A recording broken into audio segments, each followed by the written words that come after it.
Hey, this is Josh McEwen here with episode 6 of Dufferin Spotlight on Business, where we bring your community to you by letting you know what's in the area while highlighting the advantages of shopping local. Today we are here with Brienne Mathers and Stephanie Deacon, the owners of Fiddlehead Care Farm, which is located on 25th Side Road in Mono. Fiddlehead Care Farm focuses on assisting people, primarily children and young adults, cope with their unique needs through counseling and by developing connections with nature. Although care farms are mainstream in other parts of the world such as the UK, Fiddlehead is the first in Canada. In addition to being pioneers of the care farm concept in Canada, Stephanie and Brienne are experienced, accredited professionals who have spent their entire lives assisting those in need. It is always great to see unique businesses such as this in our community, and even more so when they cater to underserved markets. If you would like to learn more about Fiddlehead Care Farm, be sure to check out their website or their Facebook page. Big thanks to Stephanie and Brienne for their time and for the opportunity to learn more about their business. To the audience, thank you for listening, and I hope you enjoy this episode of Dufferin Spotlight on Business.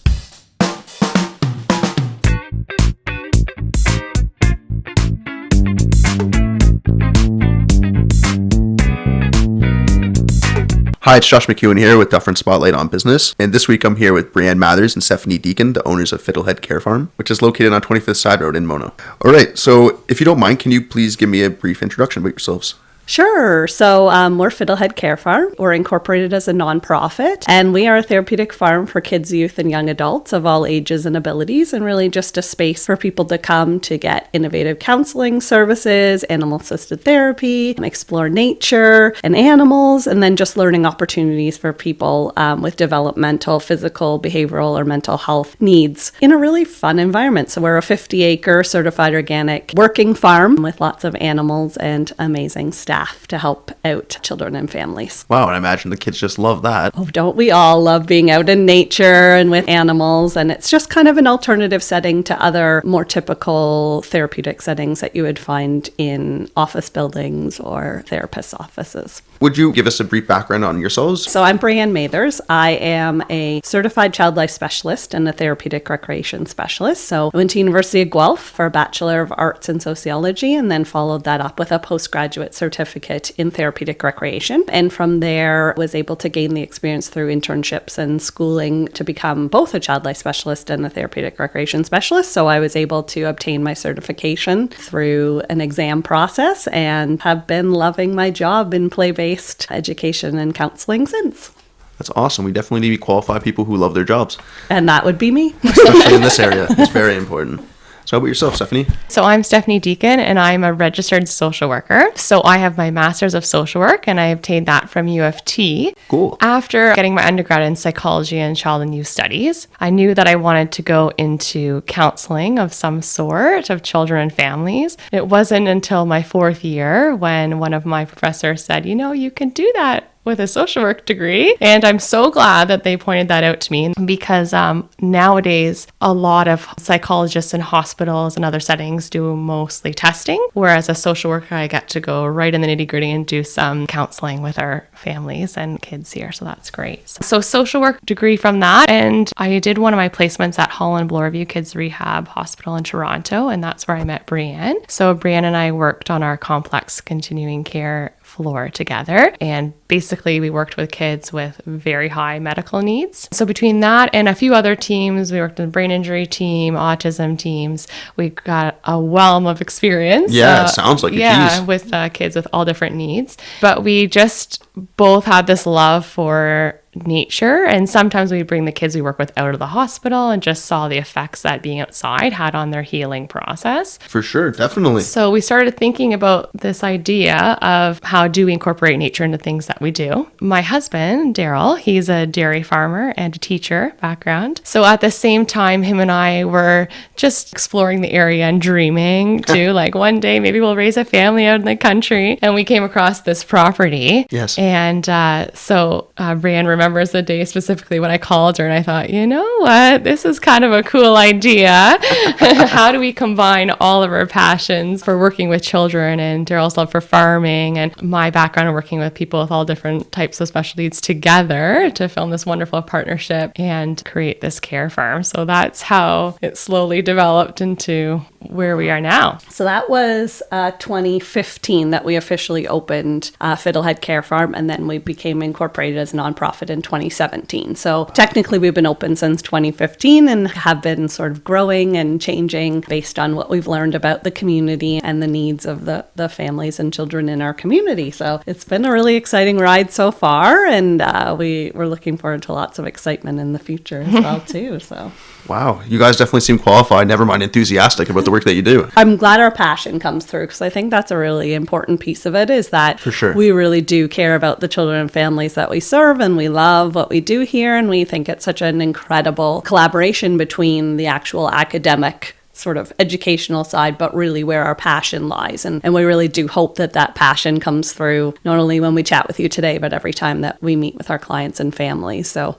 Yeah. I think that's such an important part of creating a good therapeutic relationship, is that piece that they trust you and see that you're really passionate about what you do and will do what needs to happen to really help everyone cope and change and grow. And For sure. yeah. And that passion and that knowledge base comes from, of course, the educational side that we talked about already, but also our personal side too. So both of us have a realm of professional and personal experience in working with a variety of diagnoses too. So just speaking for myself, so I grew up with a sister with special needs, and that got me from a very young age, always working in the field. Yeah. And from then worked everything from a group home. I was a deaf-blind intervener before becoming a social worker, now being able to do on the farm a private practice.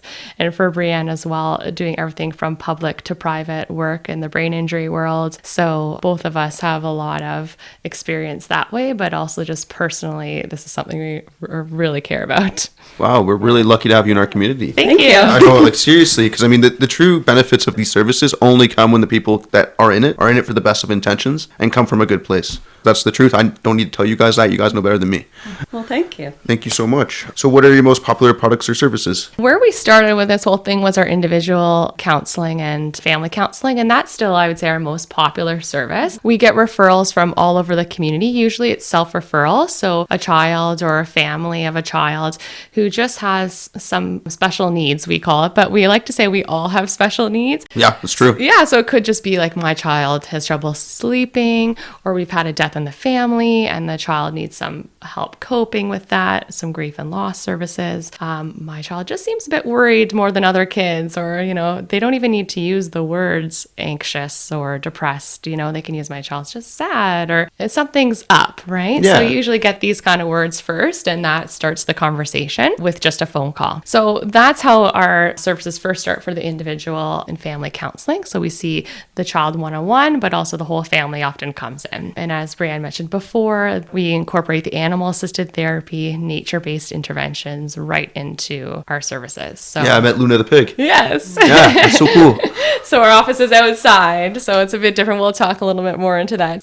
Some of our other programs are just our farm visit programs, where we have schools, community groups, everything. Yeah, this week we've had a large school. We had 110 kindergartens come from one school all the way, yes, all the way to a small group of 8 seniors from Mississauga come. So we have a realm of people, again, who just are interested in nature and our farm-based interventions and can come visit the animals and see the farm. So that's our farm visiting program. Yeah, and I think nature and animals can be so helpful for people of all ages. So For sure. just as Steph said, our individual specialty sort of one-to-one counseling tends to focus on children. That's just sort of our niche that we have the most passion for. But in our other programs, really everyone of all ages and abilities can appreciate nature. And that was always something really important to Steph and I, that the facility was accessible both physically, but also just sort of spiritually to everybody. So we're non-denominational, I say spiritually just in general, that everyone could kind of come and get their own thing out of the property and the animals. And so we really like to set up those community programs in such a way that we work with the leader of them to kind of find out a little bit about what the group is and what they might benefit from and what interests they have, to really create an individual program for each one of those groups who are coming, so that they'll get everything they want out of it. And that for school groups, that could be curriculum connections. So It could be science-based things, or it could be phys ed, much more physical. And with some of the younger ones, it's all about that kind of play-based learning and the exploration. But we also do a ton of science stuff, all the way up to just appreciation of the farm, and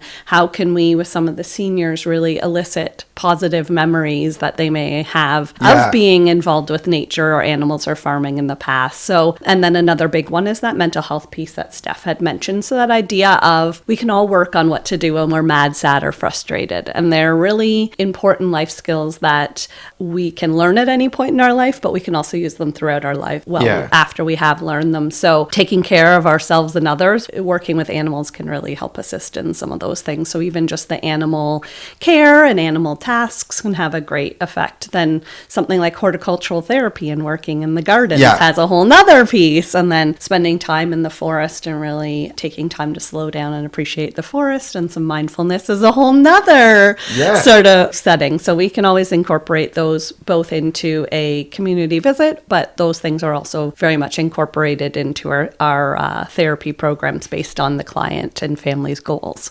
I think it's very important that everyone realize everything that you guys have to offer. As you mentioned, like with the horticulture part and then the forest as well. Like when I think of a farm, I don't always think there's a forest on property, but you guys are so lucky and fortunate that you can provide that service, because that is something that everyone would benefit from, because not everyone gets to go out into the forest. You don't only just have the farm, you have the forest experience as well. And all year round, right? So yeah, that too. Yes. Yeah, so our community may not think to come out to a farm in the winter, but our animals are still here and we're still here. And the forest has amazing trails. It's actually quite a beautiful place in the wintertime. So we have snowshoes, multiple pairs. We do snow art. We just do fort building, all these cool things that you can do in the snow, in the forest in the winter. That's really cool. Wow. So we are open all year round. And generally we don't have specific open and close hours, but we are by appointment only. Yeah. So we are open 7 days a week based on our clients' needs and schedules and their interests. So we don't generally close. Every once in a while we take time for ourselves, of course, as entrepreneurs, but we tend to work around families' schedules as much as possible. So, and we're talking about the animal care. One of our other popular programs is our life skills program. So this developed out of families coming to us saying, okay, maybe my adult child, right, someone who's graduated from high school, not really quite ready for the job world yet, but looking for some volunteer hours or just learning some life skills, farm skills, is interested in coming to the farm. Would you be open to that? So we said, sure. So out of that, we developed our co-care farmers program. And our co-care farmers is where a group of young adults come to the farm to learn life skills, farm skills. Typically, we do it once a week for a block of sessions. So we do one group of sessions in the winter, one in the spring, one in the summer, then one in the fall. Cool. And it's a fee-for-service program, but similar to a day program where the young adult would come here for a few hours and work with us and work with a team, meet other people who are interested in the same thing, take care of the animals, help us around the farm, and then leave after a couple hours. So it's been a wonderful program where we get a lot of positive feedback from the individual and their family. That's good. Because they develop this sense of pride and purpose, and they wear a name tag, and all of a sudden this becomes their job, and they are really happy to come and excited, and then you see their self-esteem increase and all these positive benefits coming out of something. And it's a win-win because we need as much help as possible on the farm too. So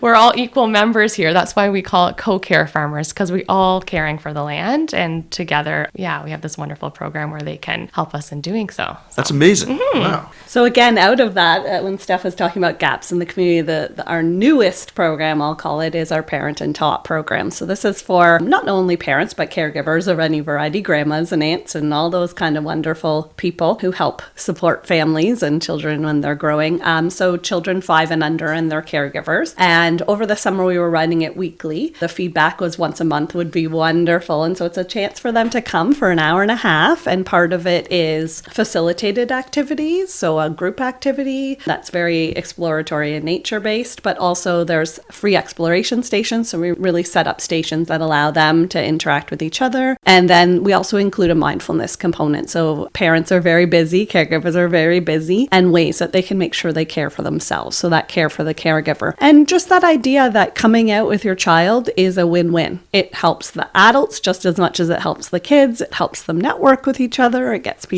out of the house. And so this was another program that there was this age group that we didn't specifically have a program for, and that there's definitely need out of there. And out of that have come some other conversations around there's a really strong homeschooling community in Dufferin County. And so the idea of how to partner with them to provide this type of setting for those kind of curriculum and education pieces to help get their child out of the house and into a different environment. So those have been really neat additions to it, and other examples of Steph and I are really passionate about making sure that the property is used as much as possible, that we are able to serve as many people as we can. We really do think it's a magical place, and we are always open and love those kind of partnerships where people come and say, I have an idea, can we work together on this? Yeah, well, just creating more social experiences for people that maybe don't have the opportunity to get out there as much or need more excuses to get out there. You are definitely providing that service for people. Yeah, and even just that idea of providing a space that encourages that hands-on, free play, exploratory, that's just a more novel environment where they're interested in seeing our ponds. So we have 3 ponds that kind of go into the forest. And that's so cool. Exploring the pond environment, or, using a magnifying glass and really checking things out closely. There's just, every time you go to a more novel environment, it just kind of spurs a little bit more of that education and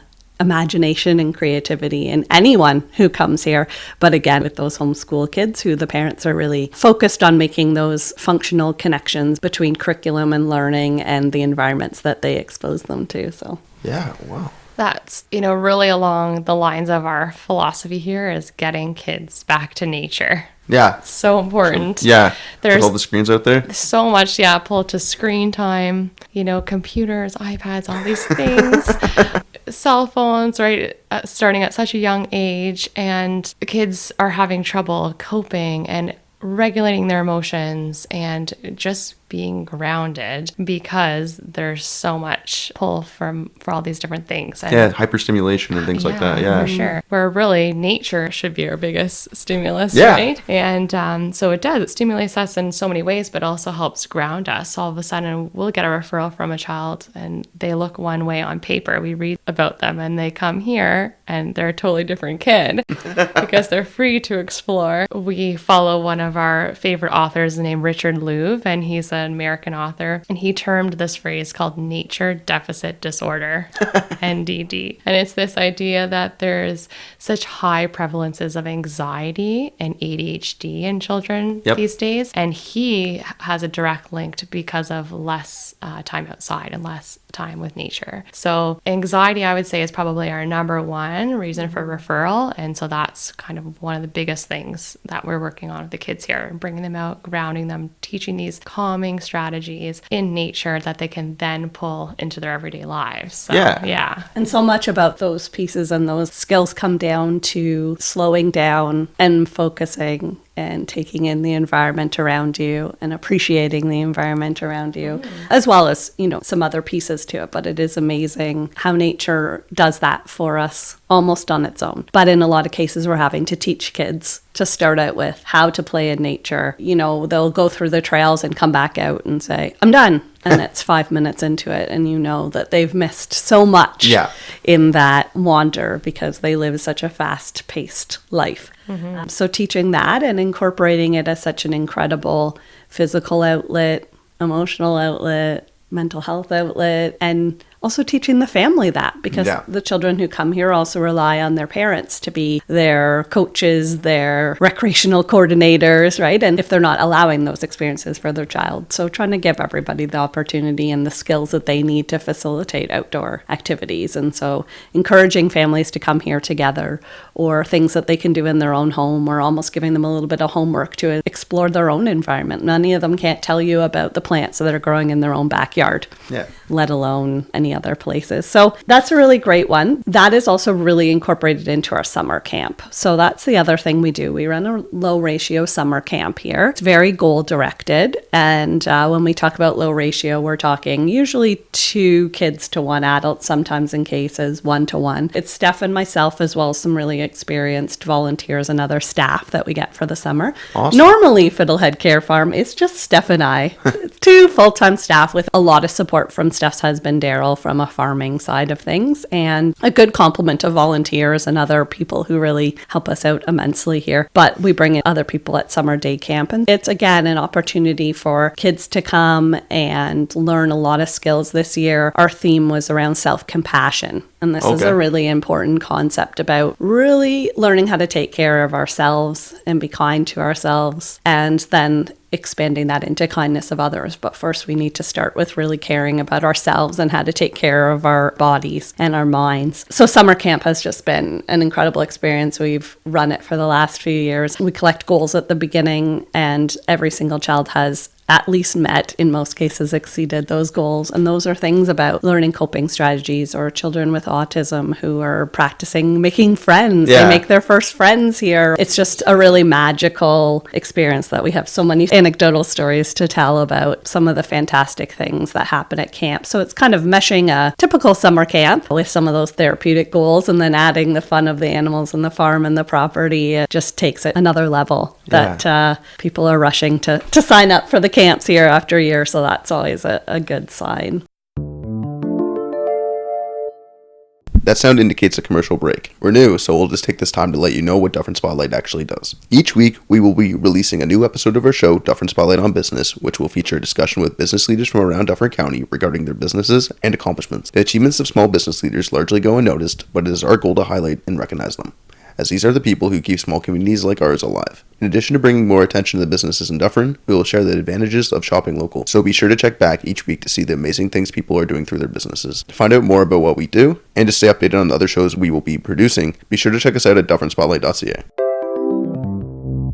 So are you working on any major projects or jobs? So one of the really big things that we're really excited about is this is our 4th annual Halloween Spook-cessible event that we're happening on the farm. So it's happening on Saturday, October 26th from 10 a.m. to 2 p.m. It is not spooky, it is magical. And it's an opportunity for people to come to the farm, really get to explore what's going on, but we decorate the whole place. The forest, the barn, the arena, the outdoors, with tons of activities and games and vignettes. We're going to try to get the animals in costumes, but we'll see. Sometimes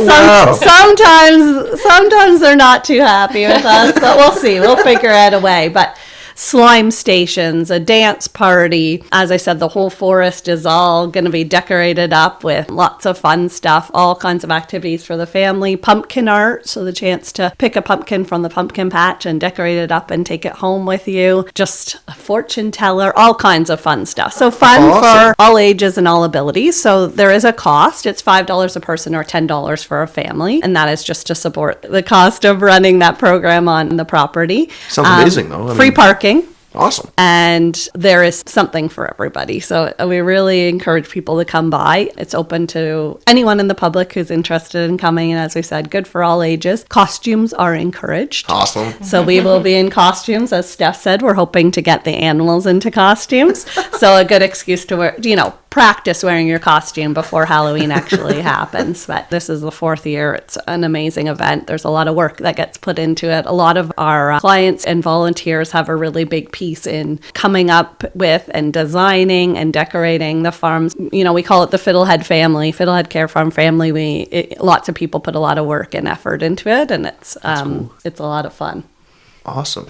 So can we just repeat what day that's on again? Just because I want to make sure it's clear. Yeah, so it's Saturday, October 26th from 10 o'clock a.m. till 2 o'clock p.m. Awesome. Thank you so much. Everyone should come out and check that out. I mean, it sounds really fun. What do you think makes you different than competition? So we are the first care farm in all of Canada. Wow. Yeah, so care farming is popular in other countries. So in the UK, for example, there's hundreds, thousands of care farms where the government pays I'll call them a regular, typical farmer, to host people with special needs, either mental health needs or developmental disability, on their property to learn farm skills, life skills, these things. So we can call ourselves a care farm because that's part of the programming we do, is following the care farming model. Yeah. So there are other therapeutic farms in Dufferin County in Ontario. They may do some horticultural therapy, equine assisted therapy, so using horses for these type of purposes. But we are the first all-encompassing place to do animal assisted therapy using the care farming lingo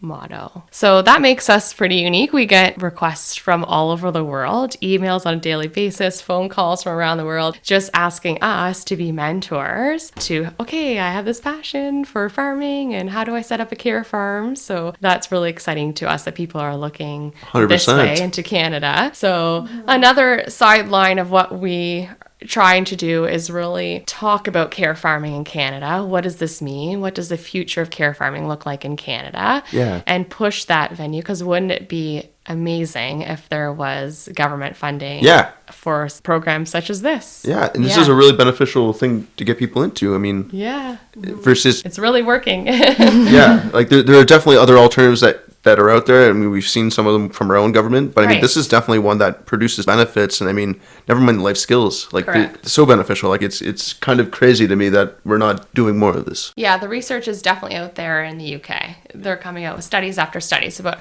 how positive care farming is on people's mental health. We've had a few graduate students from University of Guelph and that are starting to research care farming, and it's trickling into this country for sure. People are learning about what care farming means and looks like. But we encourage people to come out here to see what it actually looks like. And then the other piece is that we've recently, just as the beginning of it, started a Facebook group that's called the Canadian Care Farming Interest Group. It's moderated by Steph and myself, just an opportunity to bring all those people together. Ourselves, prospective care farmers, academics, just anyone who's kind of interested, other farmers who are interested in allowing other people to come onto their property. Yeah. So, that strength in numbers piece is, how do we share that information? How do we advocate for us to continue pushing forward as the first and kind of only one in Canada right now? There's a couple other spattering of them now out west, but that's good. It's hard as a 2-person program to simultaneously run the entire business and push forward the entire care farming movement in this country. So I think that we don't necessarily have a direct competition there, but we have other farms that people have to choose from. But as Steph said, we don't necessarily think that they have all the different pieces that we have. That kind of makes us that more well-rounded, full programming opportunity. So yeah, like an all-inclusive experience. Yeah, it's all here. So for us as a mental health care providing agency, what makes us different, of course, is our setting. Yeah. Pretty unique. Yeah, so it's pretty unique that we have the farm setting to provide service in. So typically when a child, youth, young adult has any mental health concerns, a family may reach out to a healthcare professional, to their doctor, who then may refer them to another therapist in a building, and they sit across a table and talk about what's going on. And that can be a little bit awkward, a little bit nerve-wracking. So here we use a different approach where we're using the animals. So sometimes we're talking, yes, with individual, but there's a pig sitting in between us of Luna. Or we're working in the garden. So we use animal-assisted therapy, nature-based interventions in everything that we do, if that's interest to the individual. So sometimes busy hands equals busy mouths, and you got somebody working, and all of a sudden it's just easier to talk about what's going on in your life. So that's what makes us pretty unique here. And we couldn't do that, of course, without this location. So having the barn and the forest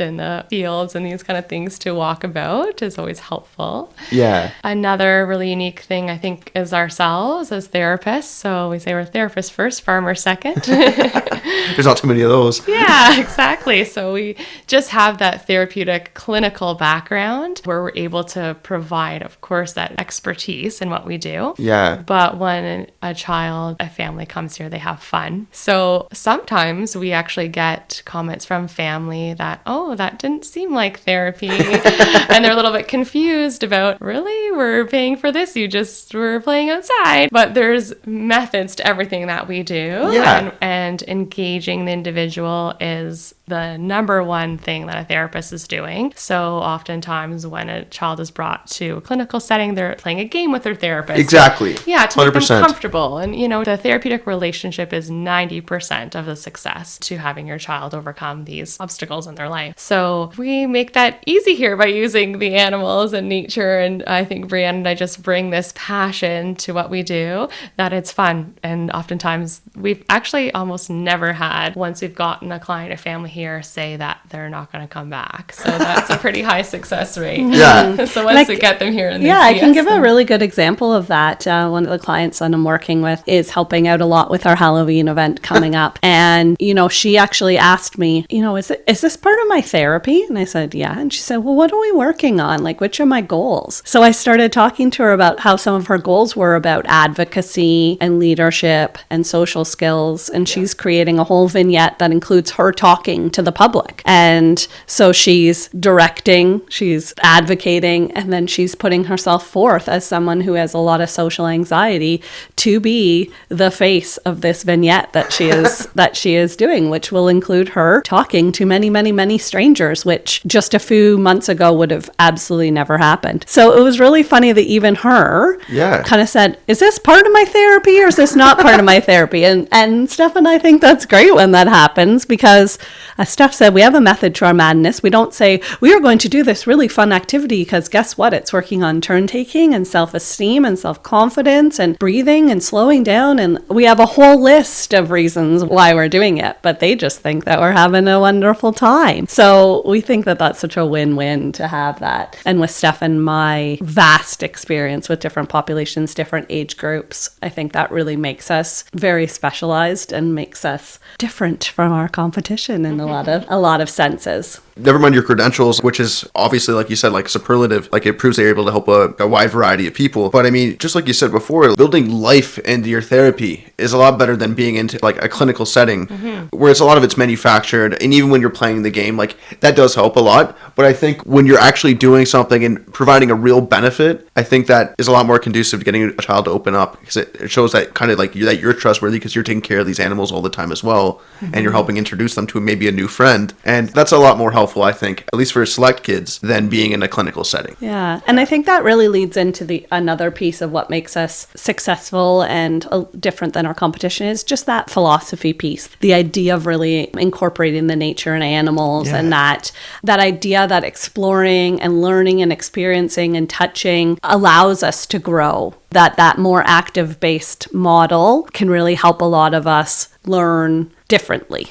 Than just sitting and talking about it. We're talking, we're doing, we're moving, we're trying things out. So I think that's a really great one. And our idea is we don't have a magic wand. We talk about it being a therapeutic journey and that we're there to help them, and that our goal is targeting at improving their physical health, their spiritual health, their social, psychosocial, their mental health, and really just, helping them reach their potential. We believe that everyone has everything inside of them to become their best selves. They just sometimes need a little bit of support or the right environment or the right guidance to become that. And so we really work from that active, strength-based approach to really say, you're not broken. We don't have a magic wand, nor do we need one. It's not about fixing. It's about really walking that journey and learning the skills that they need. And it is because of the number of programs we run. We have lots of clients who, even when they meet their goals, maybe from an individual therapy perspective, they still come back to us for special events, or they'll bring their class with them, or they come to our summer camp. And so we keep them around. It's hard for them to let go of this environment because it has become such a positive influence in not only their lives, but their whole family's lives. So I think our philosophy makes us a little different than our competition or other mental health professionals with that sort of active-based approach that we work from. Hey, it's Josh with another commercial break. Still no real ads, but I just thought I'd let you know that I don't know my passwords. That stops me from writing them down, sharing them, or worst of all, reusing the same password for my banking, email, and on that weird website that I'll never return to that will most likely be breached next month. This keeps me secure while making my life more convenient. To figure out how you can do the same, be sure to check out the articles on our website, dufferinspotlight.ca. Now back to the show, Dufferin Spotlight on Business. What do you think customers should look for when doing business with somebody in the profession? I think this is a really important question when we're talking specifically around mental health supports or supports. I think a big one is credentials to start out with. There has recently been created a college of psychotherapists. Steph is a member of a college of social workers. So just looking at somewhere where there is some regulation to make sure that a person has the academic and experience to really provide the best service. Another one would be the specialization with children. Yeah. Children are not just mini adults. And so that idea of the specialization in children, and if your child does have a diagnosed special need or even not a diagnosed one, sometimes you just need someone who has a little more experience in managing someone who has, say, sensory processing issues or social anxiety or those type of things where some typical mental health professionals may not have much experience with children who aren't completely, quote unquote, typically developing children. So I think that part is important. Well, you can only identify what you know about, right? Absolutely, and what you're trained on. So, I mean, the more well-rounded you are and the more experience you have, the better chances are you're going to get the proper treatment. Yeah. The chances are you might get a treatment, but it might not be the exact treatment that suit you the best. Yeah. There's this terminology used in the medical field called dual diagnosis. And this is where an individual with a developmental disability, such as autism or Down syndrome or just a developmental delay, also has a mental health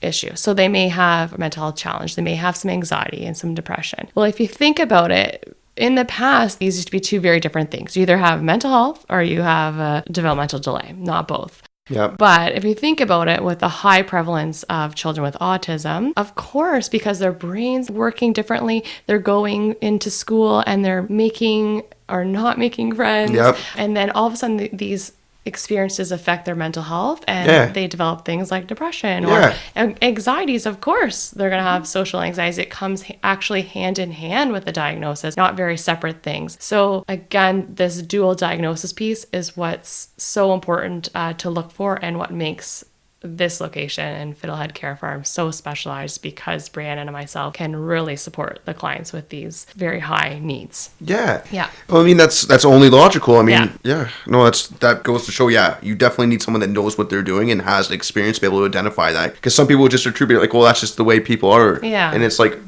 no, it's because there's a separate issue going on here and we need to treat that as well. Yeah, it's hard for families to find one specialist, right? They often have to have a handful of people on their team, and this person deals with this, but not this, and this person deals with this, but not this diagnosis, and so they have to go to 5 different appointments. So it's confusing for families to navigate the system. The one specialists always think like, well, the other ones are handling. When you get to a big team, like regardless of the one issue that's not being handled, might not even be identified. Right. Like that's absolutely. And that's no fault of anybody's. It's just, that's just the way it happens. We think that's so important. I'm glad that you pointed that out, Josh, was just around the importance of being willing to collaborate with other professionals and interprofessional teams. An example is we have attended many IEP, so individual education plan meetings at children's schools, because a lot of the stuff that they're working on at school are things that we're also crossing over, working here. As Steph said, their anxiety is really showing up in school settings. So the importance that those members of the team work together, and we believe that everybody plays their part. Every member of the family plays a part in each person's care, but also every member of the team. So I think that's another important one, is that willingness to kind of create a unique relationship with each family and their team based on their individual situations. And then I think the other part around sort of what to look for is just that fit. You need to find the right fit between your child's personality, their needs, and the person, the clinician that they're working with. Sometimes that's just a personality thing, but a lot of times it's the modality or the philosophy. So don't be scared to ask questions about what the therapist's personal philosophy is, or how do you work with other members of the team, or what's included in your programming and what isn't. Is there any exclusions and those type of things? So just asking those questions and making sure that they kind of check those things off, and that they really pay a lot of importance to the fit piece, because as Steph had mentioned before, that therapeutic relationship, that ability for the clinician and the child or the family to really make a relationship based on mutual respect and confidentiality and all the really important parts. So that's going to be the key to their success, is that fit. And so if it's not the right person, then find a referral and try them out until you find the right one, because that's going to be key to success. And, getting the most out of your time and your money is a really important part. So feeling free to really question people around those pieces and finding the right fit is always very important. Yeah, and nobody should be afraid to ask those questions, because most people that are in your line of work are in it for the right reasons, and that's a good way to identify it. Like as you guys understand, not every solution is meant for everybody, and helping people find the best solution is pretty much, I think, a lot of your guys' priority. Absolutely. And that's pretty much one of the best ways, I think, to identify who would be a good fit. One of the initial tests would be that. Yeah, and I think we're not scared to say that as well. We find very few people who don't fit this kind of setting, because as we say, it's a lot of fun and we have had a lot of great success, but that's not to say that we haven't provided other referrals to go elsewhere, really encourage other supplemental therapies. We're not a quick fix and we're not the only fix. We're one part of a support mechanism. So I think that is important when we could acknowledge that maybe this person needs more support than we're able to provide. And that may mean going elsewhere. It may also just mean, as I said, finding another person to really deal with one individual part and working together with those other clinicians to provide a full support mechanism for them.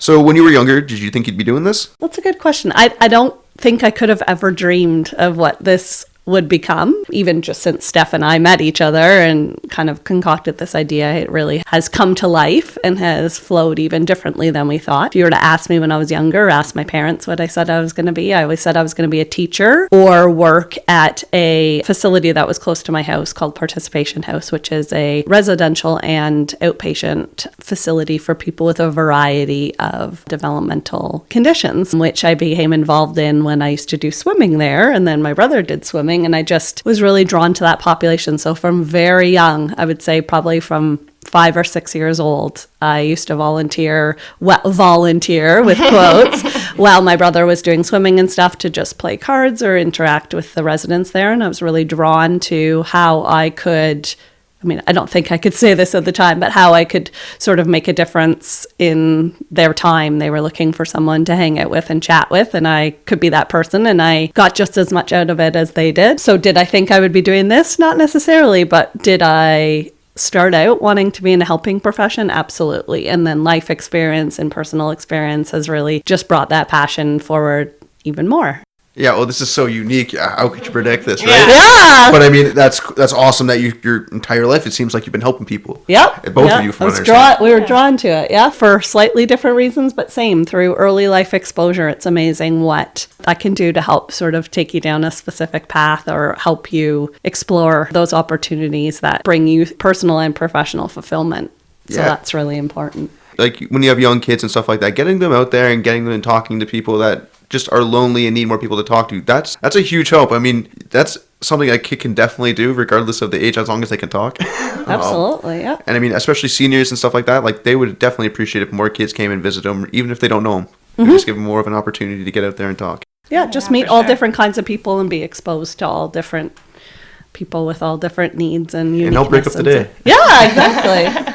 So I mentioned before that I have a sister with special needs. My older sister has Down syndrome. And I have a picture that my mom showed me of me with a young boy. I was probably like 3 years old. My mom was the president of PODS, it was called, which stood for Parents of Children with Down Syndrome. And so she would bring me to these meetings, and then I would play with the other kids that were there. And most of them had Down syndrome. So I was just playing with them, just as I played with my sister. So I was always around people with special needs. And I think as a young kid, you sort of know that something's different, but when it's just your everyday life and second nature, it's just how you are. So I did go down this helping profession path, but I don't think intentionally with, I just need to help people and this is going to be my job in the future. I think that is just in my blood. Like, I think it just happened that way almost. It was never a conscious thought. I don't think so. Yeah. I knew what I was doing. I knew I enjoyed it, but I think, it's just in my blood to do so. So if you ask me as a young kid what I want to be, it was probably something totally different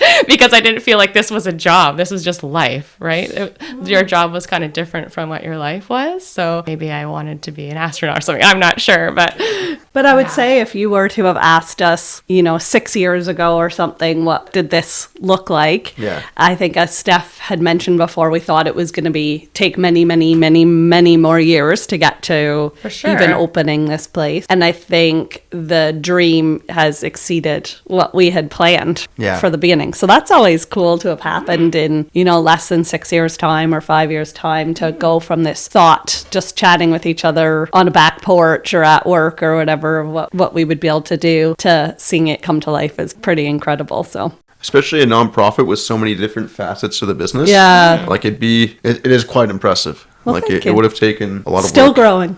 That's the best part too. We're like always excited to see. Yeah. So, I mean, you guys, it doesn't sound like you guys are slowing down on any ideas. No. So, Nope. Sometimes we need to be slowed down.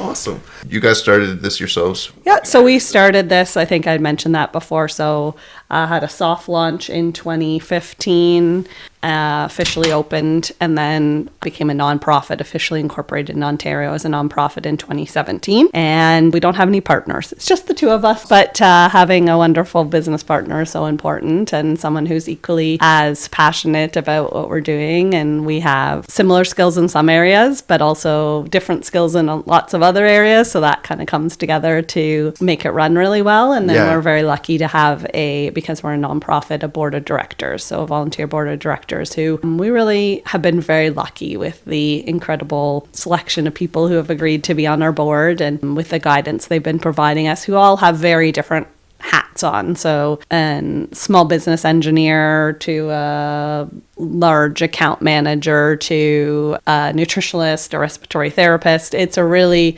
wide variety of people who bring lots of different skills that can complement the things that we need. Different experiences and too. different experiences, tons of experience, tons of passion themselves, very supportive about ourselves currently, and then helping us really grow and change. And so that's been a really important piece, is because it is the two of us, having those other peripheral people who can really provide us a lot of guidance and support. And For sure. I mean, that's amazing. I mean, just people you can go to for advice, and just, again, maybe keeping a scope on things. Like that's a real benefit. yeah.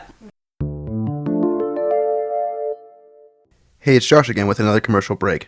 On top of that, knowing my passwords, I also don't pay for antivirus programs like Norton, Kaspersky, or McAfee. Despite this, I feel safer than if I did have them. To see why, check out the articles on our website, dufferinspotlight.ca. Now back to our show, Dufferin Spotlight on Business. Awesome. So did you guys have any major investors? You're a nonprofit, so most likely not, but was credit or financing available to you guys at the start? So a lot of our financing mostly comes from, we get some from donors, but mostly from different grants that we apply for. That's good. Yeah, so we wish there was more, of course, available. available. It's only getting tougher. Yeah, exactly. I think the other part with the grants is that in a lot of cases they cover a specific program but don't often cover personnel. It's great to get things, but sometimes where we could use the support is really in offsetting some of the costs that aren't covered by other things. So there is government programs like Special Services at Home or Passport funding, which can support some of our clients who have very specific special needs, but those don't cover things like therapy. And so they're more about inclusion in the community, recreational activities, those type of things. So some of our programs would fall under that. But for some of the real mental health things, there is a real lack of funding, and finances are a big barrier to a lot of people. 100%. And so, we're always looking. We were really lucky this year to get a grant from one of the service clubs in the area to be able to subsidize some of our summer camp participants. And that was a really wonderful thing, to be able to reach out to families who we know that their children would not be able to afford to come to our camp. Yeah. And say, well, what if we could offer you this subsidy? And I think that's such an incredible opportunity to reduce that large barrier. Yeah. 100%. And in a lot of cases, those are the ones that could really use our supports. And when you're a small business working on such a small scale, I don't think people realize, but our camp, for example, just to put some numbers into it, our camp fee is $375. So to some families, that's astronomical. It seems like a lot, but to others, families or donors may not be. But to think that $375 could go a long way into a small business like us, because it could send one child to camp. Yeah, well, like you said, the ones that can't afford it are the ones that probably need the most help. Mm-hmm. And it's very unfortunate that that's the situation, but I mean, that's just the reality of, like, we could always use more funding. Like, that's the real problem is there's not enough funding to help people in these areas. But yeah, and we're not a charitable organization, so we can't provide charitable receipts, but we have had donors who are very appreciative of the work that we do and are happy to support us, even though they don't get the tax write-off. So we're always open to donations. Yeah, well, I mean, really, this is a really good cause to get behind, especially something so novel and unique, and it's in our community. Like, and we use every dollar in a really efficient, effective way. So we can do a lot, as Steph said, with $100 here or those type of things. So, well, when you need to, you do it, right? Yeah, like, absolutely, yeah. And I think for families too, some people have health insurance or third-party insurance through their work, and they don't think to look there sometimes, but there are sometimes mental health service coverage, so it may have funding for a social worker, may say psychotherapist, these type of things. A family could bring that funding here as well. We provide a receipt so they could use that type of funding for their healthcare here too. Awesome. I think, a lot of people think about their third party or their employer insurance being more from a prescription perspective, but a lot of them, under the extended health benefits, there will be often a line for social work or psychotherapy, and so that's another opportunity to be reimbursed. And we always ask that upon our intakes, because of course we don't want this to be a barrier to their family's finances, and so that's a great way to be able to kind of stretch the money as much as we can, and also if you're already paying for it, make sure that they're getting the most out of their employee benefits as they can. So. What was your biggest challenge in starting this business? So one of our ongoing challenges continues to be this stigma in our community around mental health, or just around quote unquote special needs. Yeah. So when we first started, we used the language special needs. We support people with special needs here. And we would get back from community, oh, okay, well, my child doesn't have special needs, or maybe I have a cousin who has somebody with special needs, because people are thinking of special needs in a very physical way. Yeah.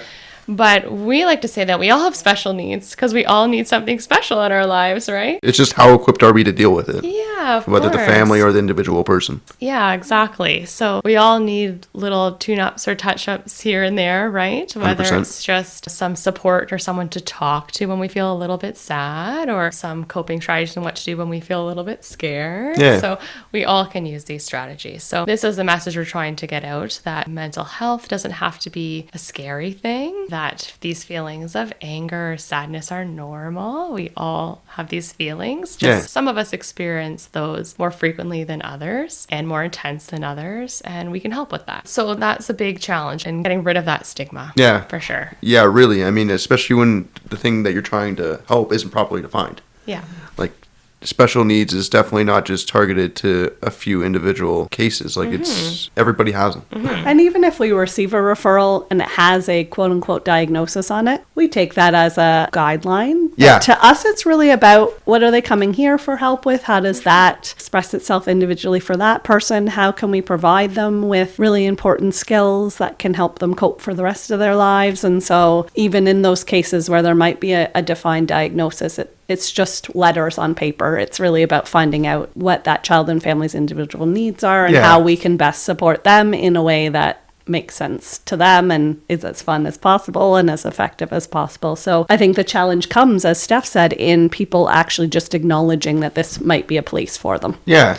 So we have since changed our wording a little bit just to talk about people with unique needs, or this idea that we all have special needs. And I've seen it in families and children where we've said that and they're like, you're telling me you have special needs? But then as soon as I say, well, yeah, I sometimes need to figure out what to do when I'm mad, sad, or frustrated. Yeah. And they're like, oh, okay, that's a special need. Okay, so I think that was always a big challenge. And it was sort of figuring out, once again, before we had worked, Steph had mentioned in Toronto, moving up here, opening this farm, we really had to get a lay of the land, of the people, figure out what we needed here, how to best market ourselves, what kind of wording made sense. So it's been a fluid thing in figuring out, again, we don't want the stigma of it to stop people from coming or for them them to think that this support is not for them because they don't fit under a specific category. It's for anybody who thinks that them or their child could use, just as Steph said, someone to talk to, someone to work with. In our individual and family counseling, they can be short blocks of therapy, or some people at that end of those blocks of therapy say, well, now I have new goals to work on. Let's keep moving forward. So they can be shorter or longer term interactions based on the family and client's interest in what their goals are and how quickly we meet those goals. So I would say the second big challenge that we had was just this newness of the care farming idea. Yeah, and we had mentioned that before, just this idea where our name is Fiddlehead Care Farm, and they're like, okay, I don't really know what that is. And just sort of, again, bringing attention to what care farming is, what do we provide, what's the expanse of all the activities that we provide.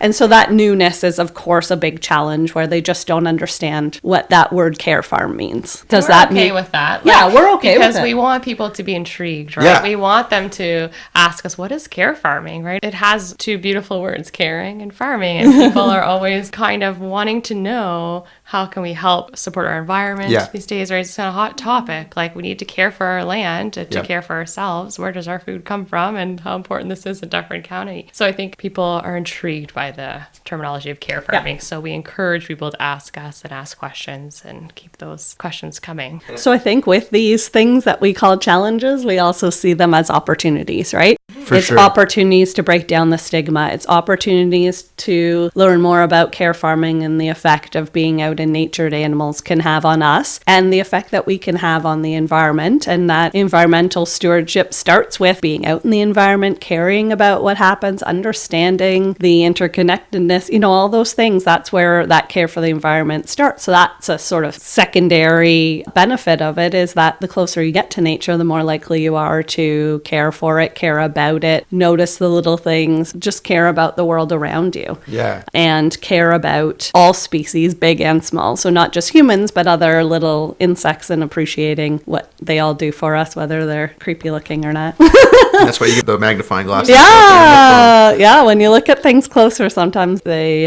amaze you even further than at a first look. So lots of challenges, but also we saw those as opportunities to grow and change and learn about ourselves and about the community and the people we work with. Hey everyone, this is our last commercial break. If you made it this far, thank you, and I have to assume you found this interesting. To keep up to date with new episodes, be sure to follow or subscribe to us on your preferred listening channel. We are available on Spotify, Google Podcasts, and Apple Podcasts, in addition to Facebook and YouTube. And of course, you can find all of our shows and more on our website, dufferinspotlight.ca. If we are not already on your preferred platform, be sure to let us know through our website, and we will do our best to get on it. We prioritize accessibility to our shows, so we will do our best to make it happen. That's it for commercials, and I hope you enjoy the rest of Dufferin Spotlight on Business. Do you guys have any plans for expansion? Always. We like to say always because our minds are continuously going. That's the best way to be. So we like to look at expansion that all of our programs so far have come out of a community need. Yeah. So if there's a family or an individual out there hearing this and thinks, oh, I wonder if they would do this, then we invite those people to email us, contact us for sure, and bring their ideas forward. Because we are so proud of the space that we have here, we're open to sharing it, and that's how a lot of our programs have developed, of people identifying the need to do something unique and different in Dufferin County. So we're open to that for sure. Awesome. Yeah. And I'll add to that as well, organizations. So, for example, we have an Adopt a Plot program, which is wrapping up right now, but it's an opportunity for a membership, adopt a piece of land here. So community groups or individual families can do this, and they come weekly and they get a whole plot of land here on the farm, and they'll plant their own vegetables or whatever they want in their garden. They'll come hopefully weekly, not only to take care of their garden, but they also get access to the forest and the animals here. And then whatever they grow, they can harvest and take with them. It's theirs. And so it's just these opportunities to partner with other organizations to come on a regular basis, knowing that this is a supportive environment, that their clients enjoy it. It's another opportunity to have a place that they can come to, have access to the property, but also see the magic of growing their own vegetables or fruit, learning where their food comes from. And that in the past has been amazing. We've had a private rehab facility here. We've had adult day programs. We've had individual individual families. So once again, as Steph was talking about individuals with ideas, we're also always open to those community partnerships with organizations who say, well, can our group come out weekly or once a month, or some of those regular opportunities to come out and co-create a program that makes sense for their particular population. So I think that's where the expansion will come, is from people coming and expressing what they need. And then hopefully we hope to just continue to grow the programs as they are as well, the current programs. Just for example, our summer camp, we were only ran for 2 weeks last summer, and the need was there to run it for 3 weeks this summer. So will it be 4 weeks next summer? Who knows, right? So taking those programs and just having more people be able to benefit from them, as many people use the property as possible. And again, those community partnerships are so helpful. Great. Have you guys exceeded your original goals? Yes, I think so. Yeah. We continue to have goals. It's important to have goals every year. And we preach that to the people that we work with. So I was just going to say. Us to have goals and how we see us. It's good to be visionaries of where you see us going. Our board of directors has us walking down a 5-year plan. So we have future goals too. That's good. Yeah. So our business is growing every year more and more. So just looking back on those personal stories, it just makes it worth it, right? So you hear those testimonials and those people that thank you, and you're like, yeah, that exceeds my goals. Yeah. Awesome. What would you consider to be your biggest challenge in the years ahead? I think this ongoing issue of funding is an important one, just as we're coming into voting time and For sure. and the election. There's a lot of federal, provincial funding being cut to help serve our individuals with special needs, or anybody with any type of mental health challenges, social service programs. You're seeing a lot of cuts here, and that affects us as well, because if families are not getting funding to support their child's health and well-being, then they're not able to access services here. So I think that's a challenge moving ahead. So hopefully that changes. Yeah, like there are definitely some strong advocates in your guys' area trying to promote for more funding, but there definitely needs some more. And the stronger they get, the only the better it is for everybody. I mean, there's not big corporations out there trying to help get more funding for special needs people, unfortunately. Well, and it shouldn't be, but unfortunately it is to the point where individual counseling and mental health services is a luxury. Yeah, that's and 100%. It shouldn't be. It shouldn't be deciding between getting your child or your family services and paying your rent. But unfortunately, for a number of families, that is the case with some of these funding cuts. So we can't fault them, where this has to be one of the first things that sometimes they have to cut, and that causes a stress of its own. Right? Yeah, it doesn't make their life any easier. No, it's they know this is better for their kids. Yes. It's a pain to take away. Yeah, so those are always really tough, and that's the other reason why we offer such a large variety of programs and something like our Halloween event, where there's just other opportunities for them to come. If it can't be for one-to-one therapy, could it be through their school? Could it be through a special event? Let's just get as many kids back out into nature and connected with us, and getting at least some of that, maybe not as targeted therapeutic experiences, but just coming out for a visit is already one giant step towards supporting their child and their family's holistic health. So I do think that that's going to continue to be a big challenge, but we're always trying to work at ways to mitigate that as much as possible. The families that we work with have a lot on their minds and a lot going on. So they often have to hear the word Fiddlehead Care Farm 2, 3, 4 times before that. Oh yeah, I need to call those people. Just because our lives are so busy. Yeah. And you throw in different appointments for their child and school meetings and these things, and their lives get even more complicated. So Brianne and I are open to, of course, going to these community meetings and this kind of stuff to help get the word out there of who we are, so that our families hear it 2, 3, 4 times to make the leap to come out here. And also so those referral sources keep us top of mind, because they do look at their pediatricians or their family doctors or different people, even school counselors and social workers, like guidance counselors, as those people who may be the first line of defense.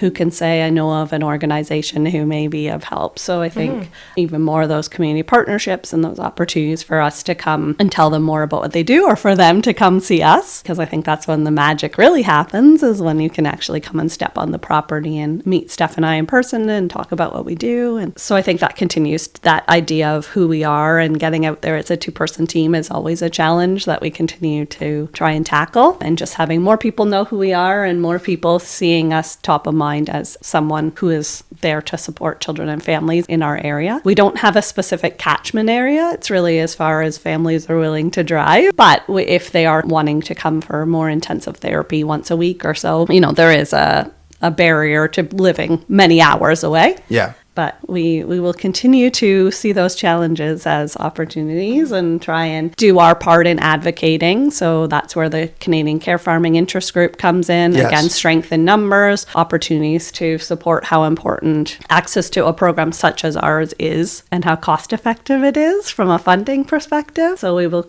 continue to kind of build up our network of people who can help support in getting their voices out there. And this is one great opportunity, is just being able to take part in activities like this podcast to share to people who may not have ever heard of us before or who want to take up the fight with us.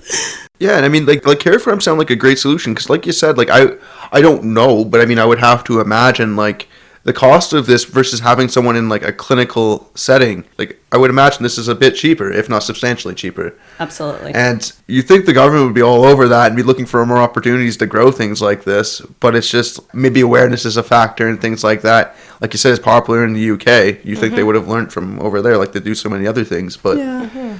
Well, we're hoping to push that forward and then have Canadian-based evidence and anecdotal stuff. Yeah. So if that can be one part we can play, then. And that helps like relieve some of the burden on other parts of the system. And if it saves everyone money in the long run, there should be nobody really against it. Plus, it's fun. Yeah, that part too. You guys have a really great environment for everybody. And that's beneficial, again, for everybody involved. Are you looking forward to anything in the near future? Well, we're hoping that at least one person who's never heard of us before hears your podcast today and calls us. That would be a win-win for us. Yeah. So if you're listening to this and want some more information, please reach out to us by email or phone. That would be amazing. And we talked already about our Halloween event, so this would be where you could plug that in as well. But Halloween, October 26th. What time's again? Saturday, 10 a.m. to 2 p.m. Drop in anytime. Great.